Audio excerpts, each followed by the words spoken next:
Quando a última glaciação já estava próxima ao fim, os nossos ancestrais já tinham acumulado algum conhecimento sobre o movimento dos astros no firmamento, conforme se verifica por meio de evidências arqueológicas descobertas ao redor do mundo. Entre elas, encontram-se marcações feitas em ossos de animais, que alguns especialistas suspeitam terem sido feitas para registrar o movimento e a passagem dos ciclos da Lua. Em outro eloquente exemplo, a arte rupestre encontrada na caverna de Lascaux, na França, ilustra o que alguns estudiosos interpretam como sendo a representação da constelação zodiacal de Touro, ilustrada por um auroque, o ancestral do gado moderno, acompanhado por meia dúzia de pontos sobre os seus ombros, os quais representariam as 6 estrelas maiores do aglomerado das Pleiades, ao passo que as inscrições na frente do focinho remeteriam à constelação de Órion. Mas, por mais avançadas que pudesse ter sido esse conhecimento, envolvendo o domínio sobre o movimento e os ciclos das constelações do Sol e da Lua, ele parece ter ficado adormecido, até quando, mais tarde, ele parece dar um salto, quando volta a surgir em Göbekli Tepe, onde o conhecimento astro-religioso já parece demonstrar um firme domínio sobre a geometria, a matemática e a mecânica celeste. Esse é o segundo vídeo da série sobre a astro-religião neolítica, a mais antiga religião que o registro arqueológico conhece, e fonte original de todas as religiões que surgiram na sequência da passagem do tempo. E para saber mais sobre ela, fique comigo até o final do vídeo. Olá, eu sou o Ângelo Henrique Simões e você está no canal da Saga Humana. Se você é novo por aqui, seja bem-vindo. E se você gostar do vídeo, então se inscreva no canal. E se você já é inscrito, você também pode se tornar um membro do canal. Como membro, você palpita na escolha dos temas dos próximos vídeos, tem acesso a benefícios exclusivos, abre as portas para que o conhecimento chegue até você e apoia a produção de conteúdos daqui do canal. E se você gostar desse vídeo, saiba que tem mais conteúdos como esse no meu livro, A Saga Humana, cuja leitura amplia e complementa o conteúdo dos vídeos que você assiste aqui no canal. Mas, sem perda de tempo, vamos logo para o vídeo da semana e, enquanto rola a vinheta, já sabe, né? Já vai deixando o seu like, porque eu garanto que vai valer a pena.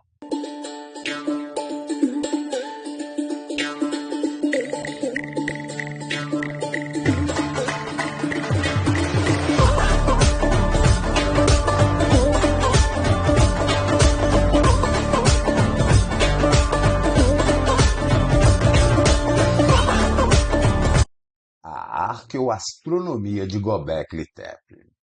O conjunto de templos de Göbekli Tepe figura como uma das primeiras construções erguidas pelo homem e a mais antiga construção megalítica que o registro arqueológico conhece. Até onde se sabe, as construções mais expressivas erguidas antes da época de Göbekli Tepe se resumem a 7 ou 8 pequenos assentamentos, os quais eram utilizados apenas sazonalmente por populações de caçadores-coletores do Crescente Fértil, as quais se mudavam constantemente, de acordo com o ritmo das estações. Na época em que Göbekli Tepe começou a ser erguido, a quantidade desses assentamentos começou a aumentar, e ao longo da sequência dos milênios, eles se tornaram efetivamente sedentários, e o seu número continuou crescendo até por volta de 7000 AEC, época na qual Göbekli Tepe foi meticulosamente soterrado, e quando a quantidade de assentamentos no Crescente Fértil começou a declinar lentamente, na medida em que as populações da região começaram a migrar para outras terras. Mas embora a construção de Göbekli Tepe seja datada em torno de 9500 AEC, ela não aconteceu de uma vez só. Na realidade, ela foi sendo feita continuamente, ao longo de uma dilatada sequência de séculos, só sendo concluída quase 2 milênios mais tarde, em algum momento do 8º milênio AEC. No ponto em que se encontram, as pesquisas arqueológicas que ainda estão sendo promovidas no conjunto de templos de Göbekli Tepe já revelaram a existência de mais de 20 círculos de pedra, dos quais 4 encontram-se em um estágio avançado de escavação. Esses 4 templos distintos foram erguidos sucessivamente, com alguns séculos de intervalo entre si, dentro de um mesmo discreto padrão geométrico. As pesquisas indicam que o círculo A é o mais antigo entre eles, sendo o círculo B o segundo mais antigo, o qual foi construído antes do círculo C, de forma que o círculo D é o mais recente entre os 4.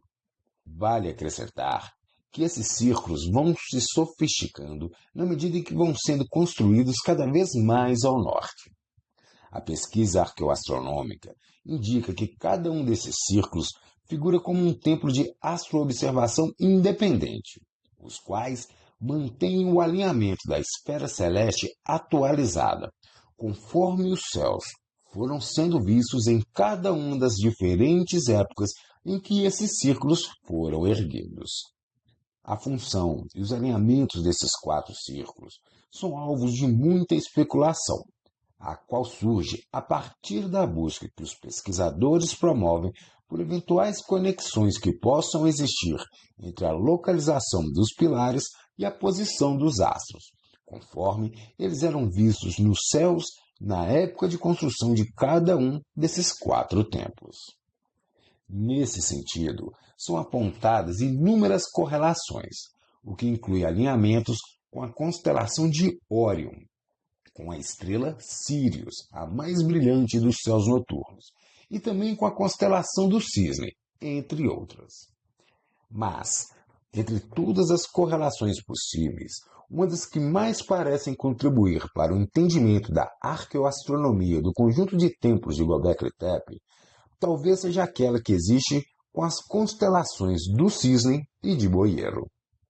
Essas 2 constelações só são visíveis nos céus do hemisfério norte, e na época de Göbekli Tepe, elas encontravam-se em perfeita oposição de 180 graus. Dessa forma, quando uma estava se pondo a oeste, a outra estava nascendo a leste, e quando uma estava a 90 graus bem acima das cabeças, a outra estava a 180 graus, do outro lado do planeta e abaixo dos pés. Segundo alguns estudos, essas constelações opostas nos céus podiam ser avistadas entre os pilares em T dos círculos de Göbekli Tepe, ao se olhar para o norte, conforme aparece esculpido no pilar 43 do círculo D.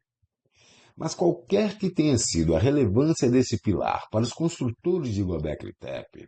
o fato é que o eixo constelação de Cisne e constelação de Boeiro talvez guarde as chaves para o entendimento arqueoastronômico de Göbekli Tepe. Um dos 14 movimentos que a Terra realiza é chamado de precessão dos equinócios, o qual se assemelha ao bamboleio de um peão.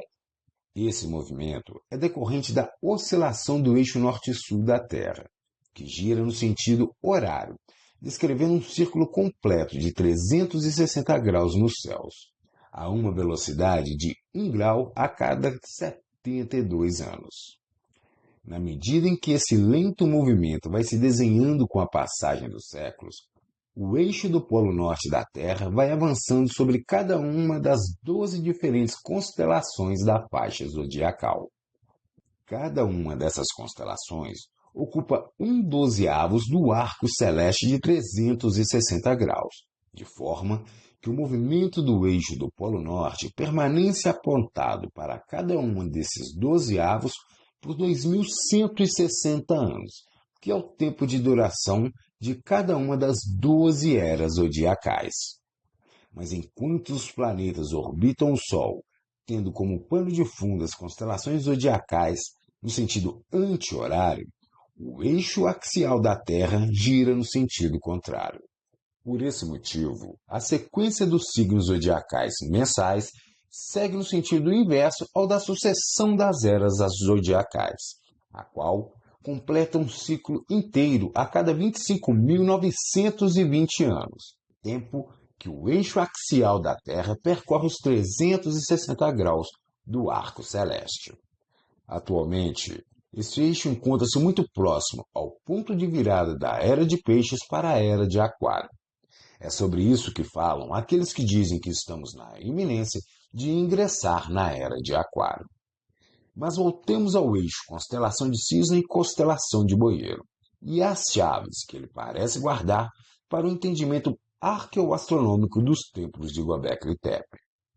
Alguns estudos indicam que, nos céus de 9500 AEC,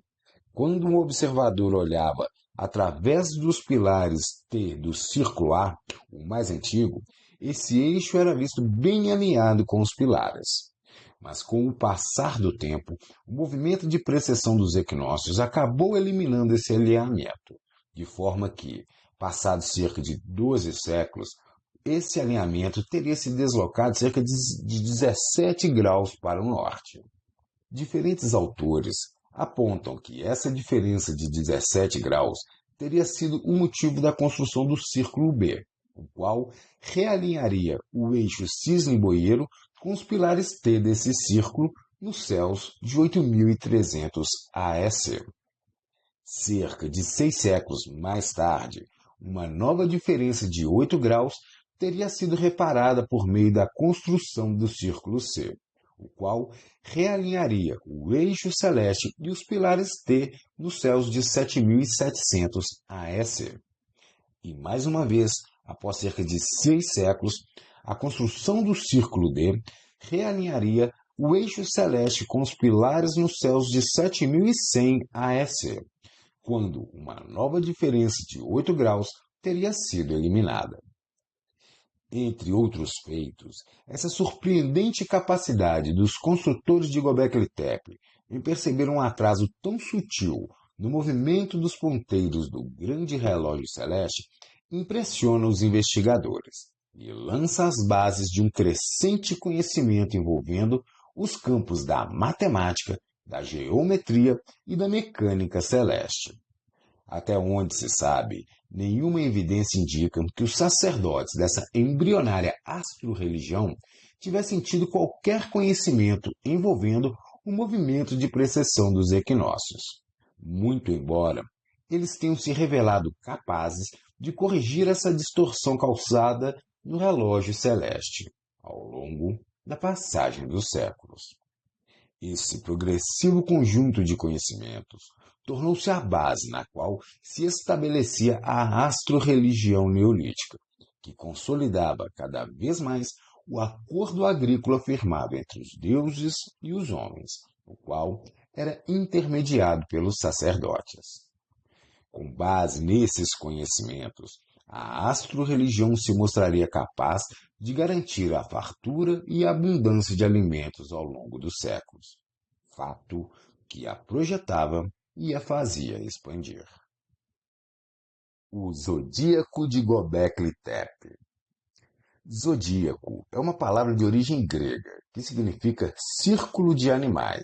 e que na astronomia representa uma faixa nas regiões centrais do firmamento celeste, através da qual o Sol, a Lua, os planetas do Sistema Solar e as constelações zodiacais percorrem sua órbita no sentido de leste, onde nascem, para o oeste, onde se põem. Os sacerdotes da astro-religião dividiram essa faixa zodiacal em 12 regiões distintas, as quais foram associadas a 12 constelações diferentes, que se apresentavam como pano de fundo onde as órbitas do Sol, da Lua e das estrelas percorriam na época de Göbekli Tepe. A astronomia moderna define os limites das constelações nos céus noturnos por meio de parâmetros que conferem diferentes tamanhos e formas para as 12 constelações zodiacais. Mas a astro-religião simplesmente dividiu os 360 graus do firmamento em 12 partes iguais, medindo 30 graus cada uma. Essa é uma diferença fundamental entre a astronomia moderna e a astroreligião. Enquanto a primeira se baseia em constelações, a segunda se baseava em signos, que derivam de 12 arquétipos fundamentais, os quais ainda serão detalhadamente abordados em um futuro vídeo dessa série. Por ora, basta o entendimento de que, nos nossos tempos, os 12 signos zodiacais são atualmente representados pelas constelações de Áries, o Carneiro, Touro, Gêmeos, Câncer, o Lagostim, Leão, Virgem, a espiga de grãos, Libra, a balança, Escorpião, Sagitário, o centauro, Capricórnio, o peixe-cabra, Aquário, o jarro d'água e Peixes. Mas as constelações que têm se apresentado ao longo dos últimos milênios na faixa zodiacal costumam sofrer ligeiras mudanças ao longo dos milênios, em decorrência do movimento de precessão dos equinócios. Por esse motivo, atualmente, uma 13ª constelação se soma às 12 constelações zodiacais, a de Ofiuco, também chamada de Serpentário, a qual costuma passar 18 dias por ano sendo atravessada pelo Sol, ao passo que, com a constelação de Escorpião, isso só acontece cerca de 7 dias por ano.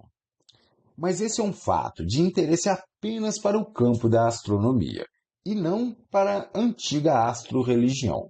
muito embora ele ajude a demonstrar os motivos pelos quais diferentes povos, em diferentes épocas e em diferentes regiões,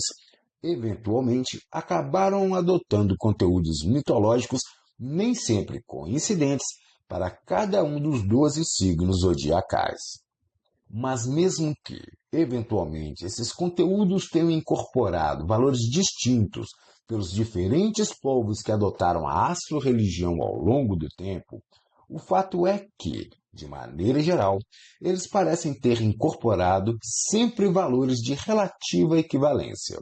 provavelmente devido ao fato de encontrarem uma origem comum, que, mais uma vez, parece remontar a Göbekli Tepe.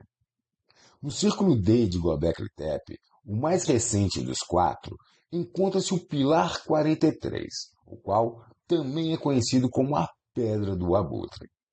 Os relevos esculpidos nesse pilar incluem formas e animais talhados em posições bem definidas, de forma que alguns autores encontram nessas esculturas a narrativa de eventos ocorridos em um período anterior à época de Göbekli Tepe. As imagens esculpidas no pilar mostram o que parecem ser um mapa dos céus da época de 10.950 AS, quando, segundo algumas interpretações da narrativa do pilar, um corpo celeste teria atingido a Terra. Essa mesma narrativa também é contada por pesquisas geológicas recentes, as quais revelam que, por volta de 10.700 AS, durante o período do Dryas recente, a Terra teria sido alvo do impacto do cometa Clovis. Mas dando uma olhada mais atenta nos relevos esculpidos nesse interessante pilar, vamos procurar por evidências que possam indicar a presença de algum signo ou constelação zodiacal que já estivesse presente na astroreligião de Göbekli Tepe. Na parte superior de uma das suas faces, encontra-se talhada uma cena em baixo relevo, onde é possível identificar, entre outras coisas, um pássaro maior com as asas estendidas, 2 pássaros menores, um escorpião, uma cobra, uma circunferência no centro da cena e o que parecem ser linhas onduladas. Para um observador menos atento, esse conjunto de imagens aparentemente desconexas parecem ter sido colocadas apenas para preencher a superfície, sem qualquer relação aparente entre essas formas diversas. Contudo, alguns pesquisadores atentos aos detalhes costuma correlacionar o círculo no centro da cena ao Sol, o Pai Celeste, o qual parece encontrar-se apoiado sobre a asa estendida da ave maior. O círculo que representa o Sol parece estar localizado com precisão em relação à forma que parece representar a constelação de Escorpião, embora o entalhe no pilar pareça ocupar apenas parte do Escorpião correspondente à nossa concepção moderna dessa constelação.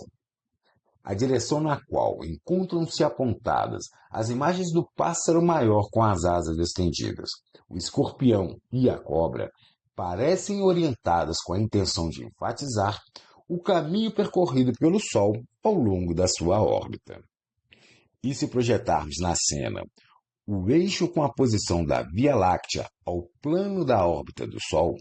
encontramos uma referência com boa correspondência à posição das estrelas no firmamento. Contudo, nessa correspondência, verifica-se que os atuais signos de Sagitário e de Escorpião equivaliam a uma representação diferente nas imagens esculpidas na época de Göbekli Tepe. Acima e à direita da ave maior, encontra-se um segundo pássaro, o qual possui um bico em forma de foice, e, localizado ao lado dessa figura, encontra-se uma serpente de cabeça triangular talhada de cabeça para baixo. Nessa perspectiva, o pássaro parece se encontrar na posição ocupada por uma parte da moderna constelação de Serpentário, e a serpente de cabeça triangular parece estar na posição da constelação de Serpens.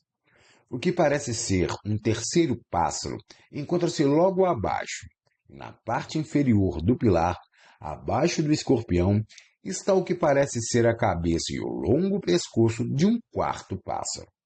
E à esquerda do escorpião, uma segunda serpente desponta no pilar. A cabeça do pássaro parece corresponder à constelação de Norma, que se localiza ao lado da constelação do Pavão e da constelação do Triângulo Austral. Nenhuma delas corresponde aos signos da faixa zodiacal, mas a cabeça da serpente parece se associar à extremidade da constelação de Sagitário.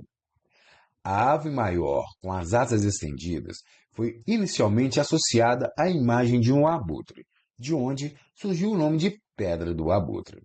Mas atualmente, a convicção de parte dos pesquisadores é de que essa imagem se associa à constelação de Cisne, apesar das associações feitas pelos primeiros pesquisadores ligando-a à constelação de Sagitário. Mas o fato é que o asterismo, o conjunto de estrelas, representada pela imagem da ave maior, pode sim ter sido uma constelação formada por uma conexão de estrelas diferente daquela que fazemos hoje, sendo possível especular que talvez os antigos tenham visto uma eventual constelação do Abutre, onde hoje enxergamos as constelações do Cisne ou de Sagitário.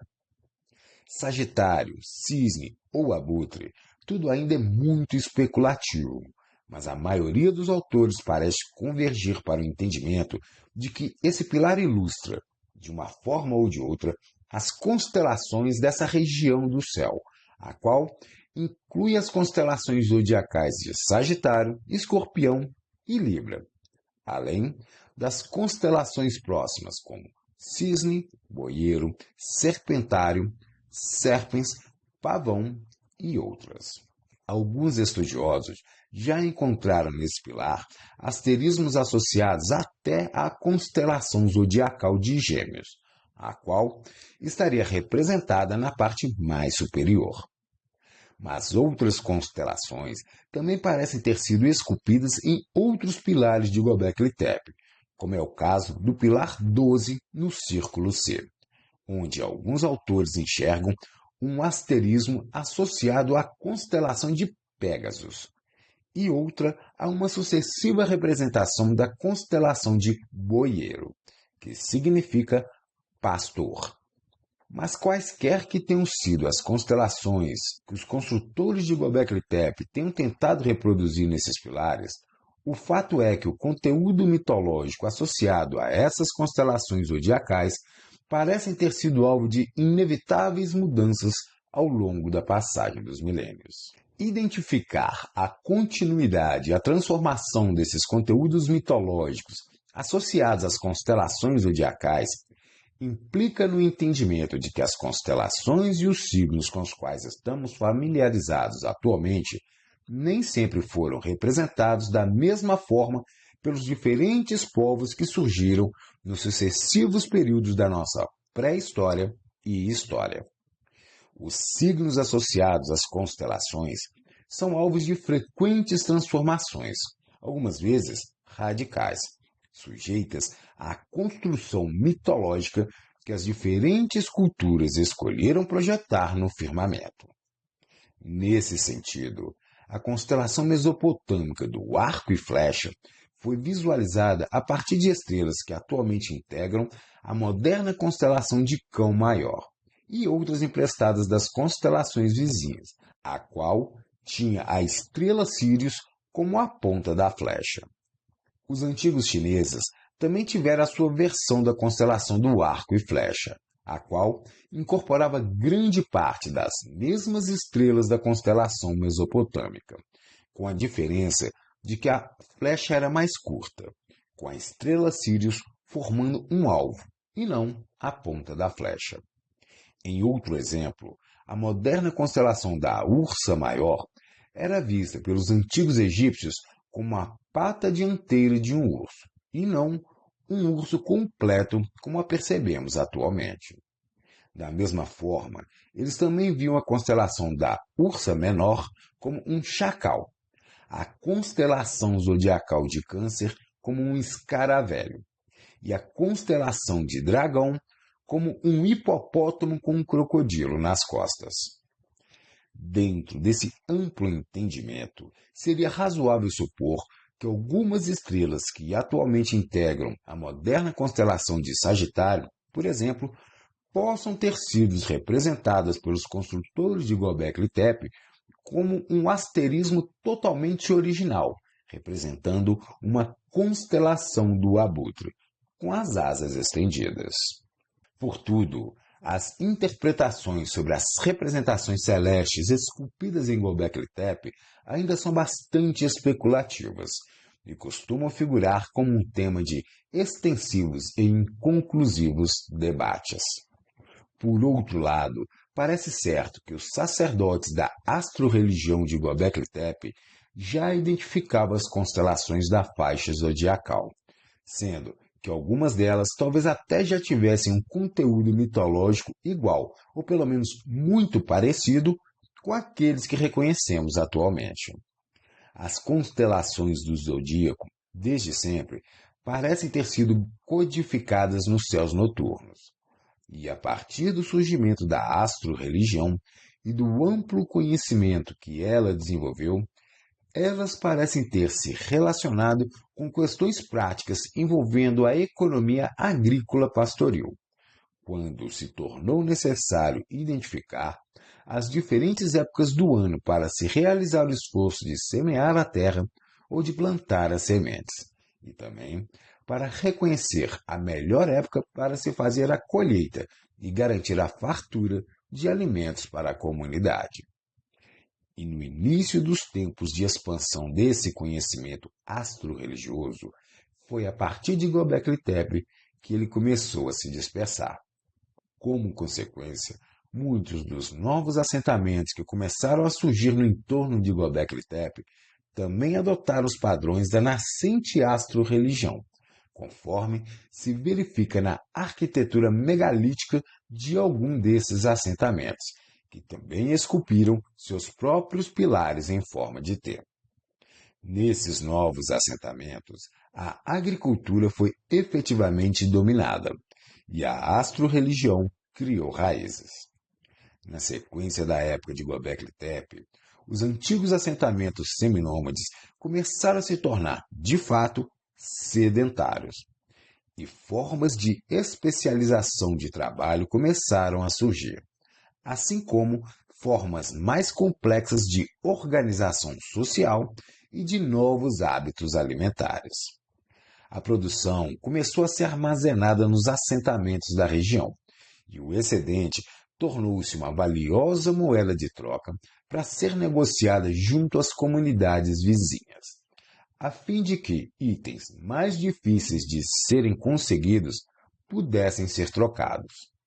Assim, as comunidades começaram a permutar ideias, sementes, grãos, carne, lã, peles de animais, ferramentas líticas, peças de artesanato e uma série de outros itens úteis e necessários para o dia a dia das suas populações. Dentro desse amplo contexto, a astro-religião ganhava cada vez mais importância e os seus sacerdotes se firmavam na liderança das suas comunidades, distribuindo tarefas, intermediando o contato com as divindades celestes e narrando os primeiros mitos.